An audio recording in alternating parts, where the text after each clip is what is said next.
Hey y'all, welcome to my channel. This is Brittany Lene. That's me. So I'm here to review Love Island. I know I'm a little late to the party of reviewing, but trust, I've been on top of it every episode. Okay, so I'm going to review episode 13 up until episode 15 from Friday night's episode on Juneteenth. Happy Black People Day. Disclaimer. This review was supposed to be out already for episode 13. But this happened. So my friend, because I gotta release Trinity from these shackles of Bryce. Let's go ahead and do that. I don't know you. No. You. I don't know you. I don't know you. Let's get to know each other. I'm okay.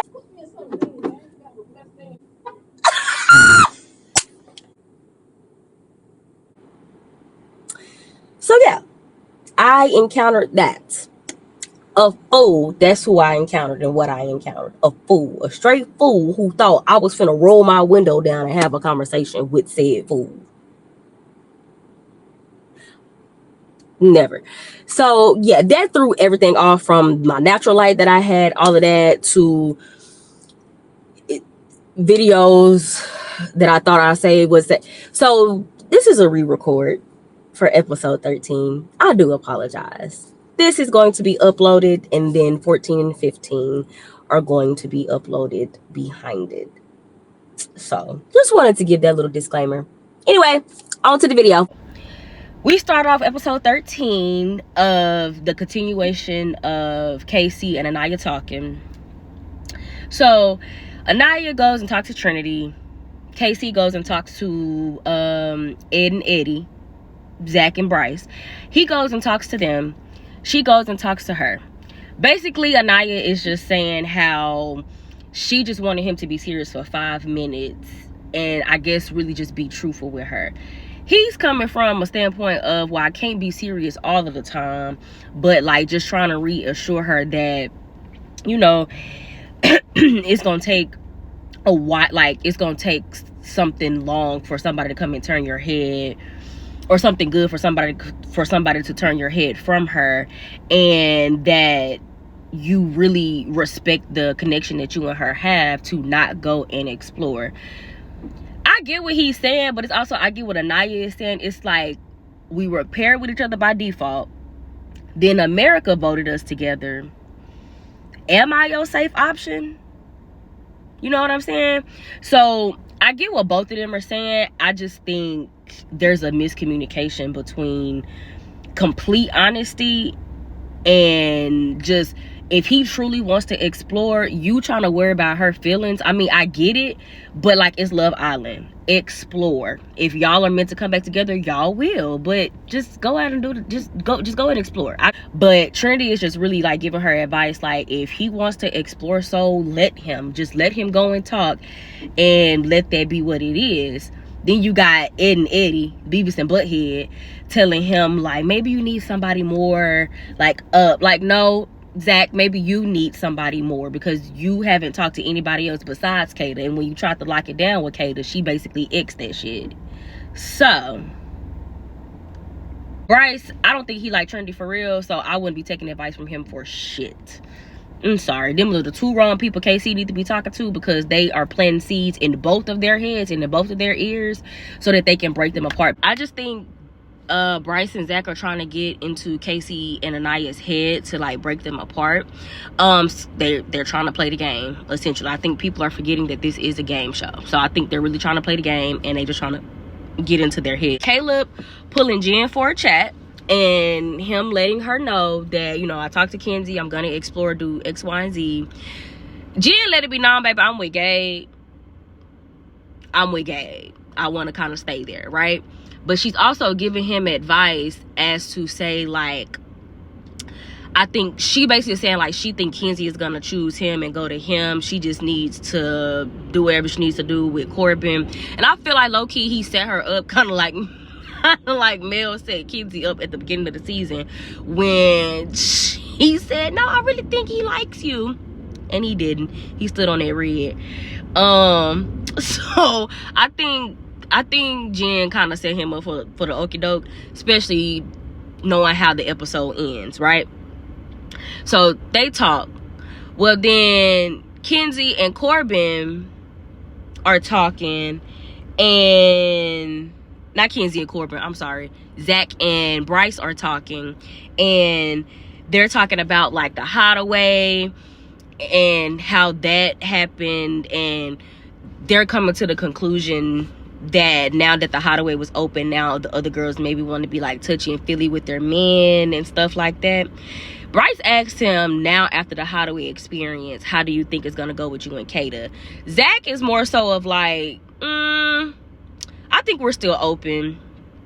Y'all are, and you about to piss me off. But also, I feel like Kata's not gonna be the type of person like, you not finna keep mentioning it to her and then she not gonna do nothing about it. So I think Zach better be careful, because the way that you keep trying to bring up bombshells coming in and X, Y, and Z, I have a feeling you gonna get your feelings hurt before Kata do. So yeah, I don't even want Kata with him. I need somebody else to come scoop up Kata. I don't even want Trinity with Bryce.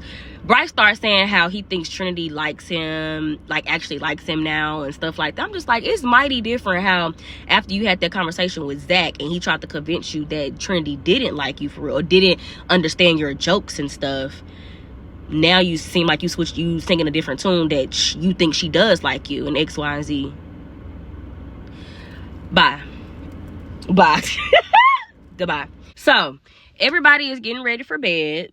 Side note, I like how when everybody get ready for bed, they brushing their teeth and flossing, because the amount of kissing they do, and then y'all finna be sleep in people's face. Yeah, brush that mouth. Yeah. But Melanie ends up telling Kata that her and Sincere talked. It was a really good talk, and she told him the ball was in his court and he never wanted to end their relationship and stuff like that. Okay. Well, she tells Kata, tells her don't tell anybody. They pinky swear. In the midst of them pinky swearing, Soul walks in, and of course they change the subject or whatever like that.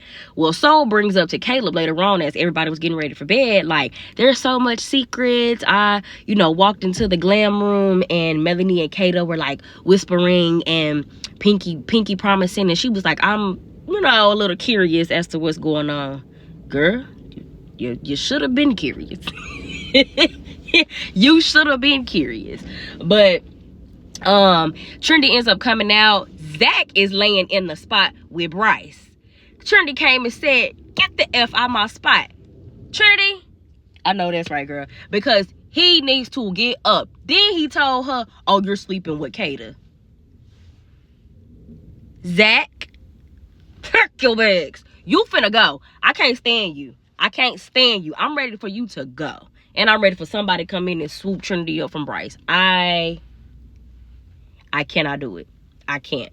So everybody end up kissing touchy-feely that night. Jen and Gabe goosing. I see draws by the feet. I'm like, what is going on around here? Draws by the feet. How can y'all do this on national television? It's not my cooch. I can't worry about it. So the next morning, the guys, as usual, they're fixing the women breakfast and stuff. And sorry. So they're fixing the girls' breakfast and stuff. And you got Corbin that says, oh, what if I make a heart-shaped pancake for Kenzie? In the midst of this man making food for Melanie, he makes heart-shaped pancakes in addition for Kenzie and puts it on Melanie's plate. Caitlin already came in and gave Kenzie her breakfast, and you following up. Then after that, mind you, they in there. He showed the heart-shaped pancake. Kenzie leaves with her crew or whatever. She leaves. Melanie is like, guys, like that wasn't weird. And Trinity was like, so up it up. Trinity and Anaya was like, okay, so up it, right? And Mel tells them, I kissed him and stuff last night. And Trinity said, and bitch, it's a new day, so do what you gotta do. I like Trinity, cause do what you gotta do, baby. If you gotta up it, up it. If you gotta tell that nigga to leave her alone, leave her alone. Like, go ahead and do what you gotta do. But he's literally putting Melanie back into a triangle. Then had the nerve to pull her after the whole breakfast thing, and he's asking her how she felt about the whole pancake thing, and she told him that was weird and it makes me just want to let you continue with her. Then this nigga said, no, don't self-sabotage. She's not wanting to be in a triangle again, and you and Kenzie are putting her in a fuck it, y'all are in a square. You got Corbin, Kenzie, Melanie, and Caleb at this point. Like, then you got Kenzie. She pisses me off, so I was fast forwarding through some of her scenes. She pulls Caleb and they're talking, and she's just telling him how she wants to focus on their connection. And I'm just like, Kenzie, you're full of it. You are full of it, you split bandit. I'm sick of you. Like, oh, I forgot to mention, Kenzie is talking to Soul and Jen about Soul and Sincere for a little bit.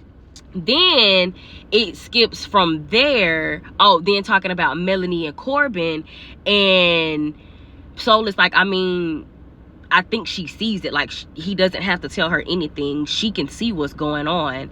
Sincere comes and pulls Soul, right? Soon as she leaves, as soon as she leaves,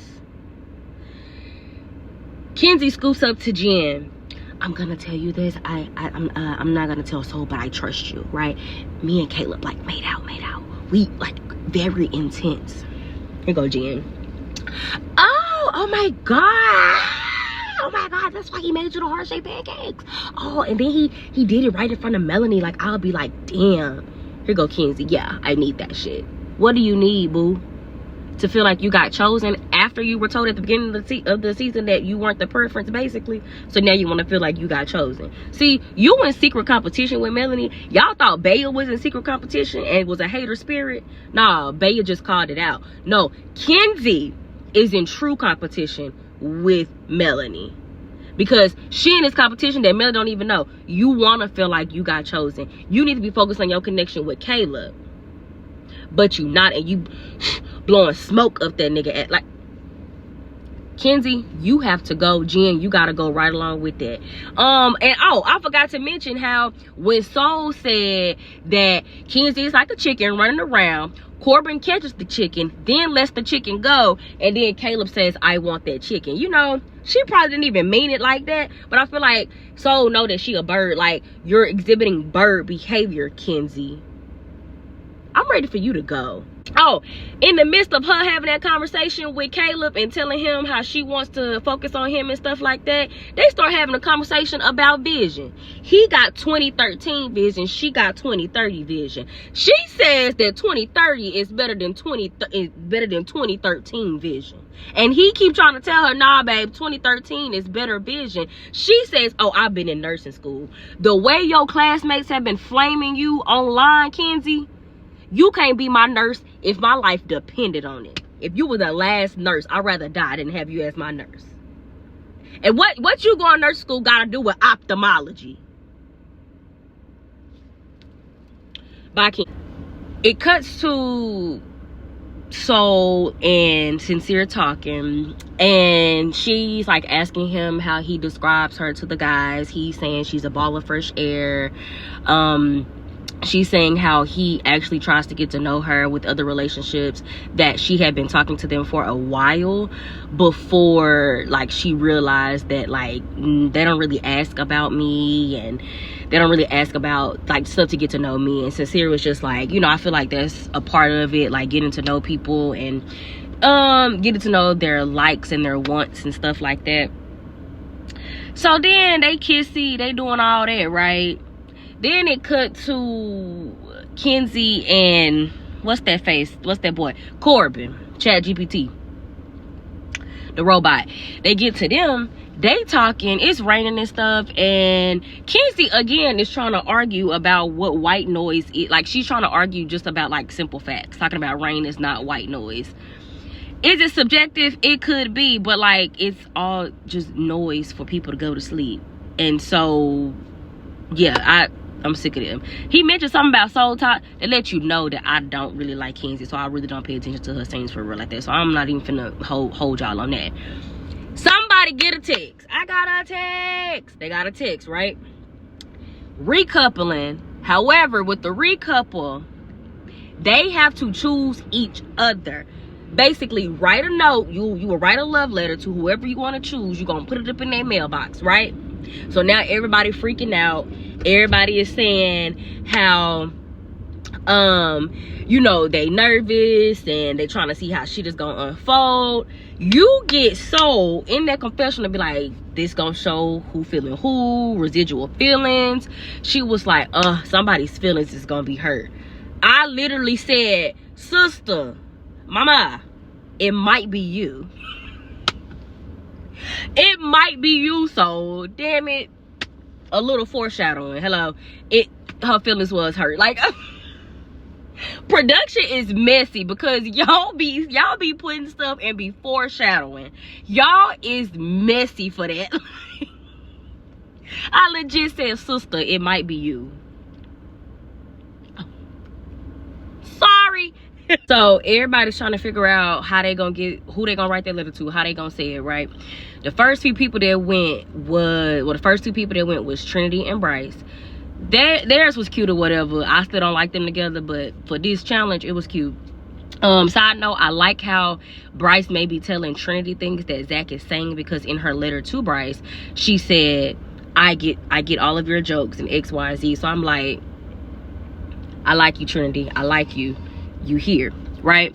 So after them, I believe it was Gabe and Jen. I don't really like Jen, didn't like them together anyway, so whatever. All I can tell you is that I don't know what was said, but I know she ended it in Portuguese, he ended it in Portuguese. Okay, the next people were Anaya and KC. I really enjoyed their letters because it gives an insight as to why she thinks the way that she does and why maybe he does some of the things that he do. His life always wasn't perfect or grand, so he had to laugh to cope with it. She grew up as a princess, fairy tale. Sometimes it's hard for her to gauge if people are just with her for her or what they can do for her, because, you know, her dad is in the NBA and stuff like that. So she grew up like a black princess pretty much her whole life, and when things get too real, she tends to spiral and stuff like that.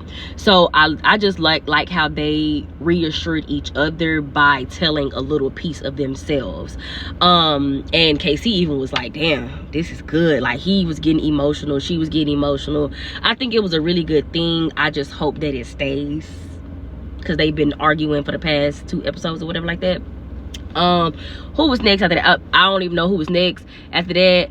I believe it was the triangle. So it was Corbin, Kenzie, and Caleb. I was pissed when Kenzie had 2 letters. One was for Caleb, from Caleb. He spoke so highly of her, just all things about her. Corbin gave a little more lusty.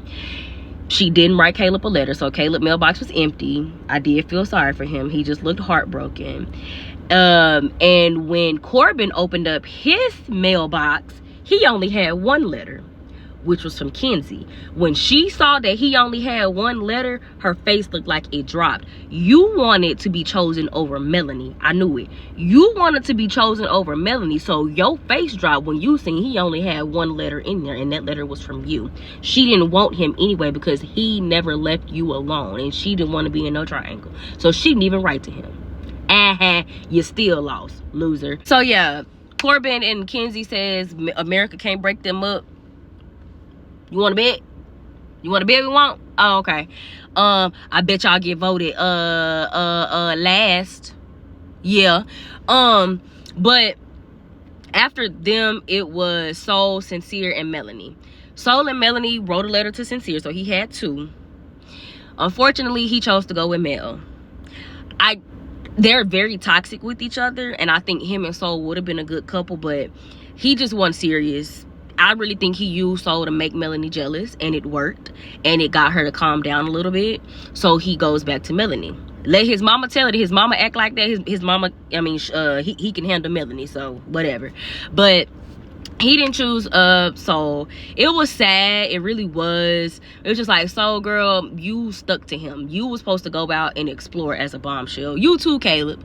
So Mel and Sincere's letters to each other were it really was cute. I can't even lie, even though I don't like them together. It was cute. I really thought that it came from the heart, but I just feel like he gonna play so bad when it come to Casa, but whatever. So Soul and Caleb ends up, I'm thinking they finna send them home, because truthfully, y'all should have been sent home. Old recipes, y'all would have got sent home because y'all didn't turn heads. But they decided to keep them, and they got them coupled up as a couple, right? A default couple. That's how the episode ends. I think this episode was more like chill a little bit, but also messy with the recoupling. Things played out the way that they played out. Let me know what y'all think about it. Get down in the comments. Don't forget to like, subscribe, share, tell a friend that we be over here talking about Love Island. And yeah, let me know what y'all think. All right.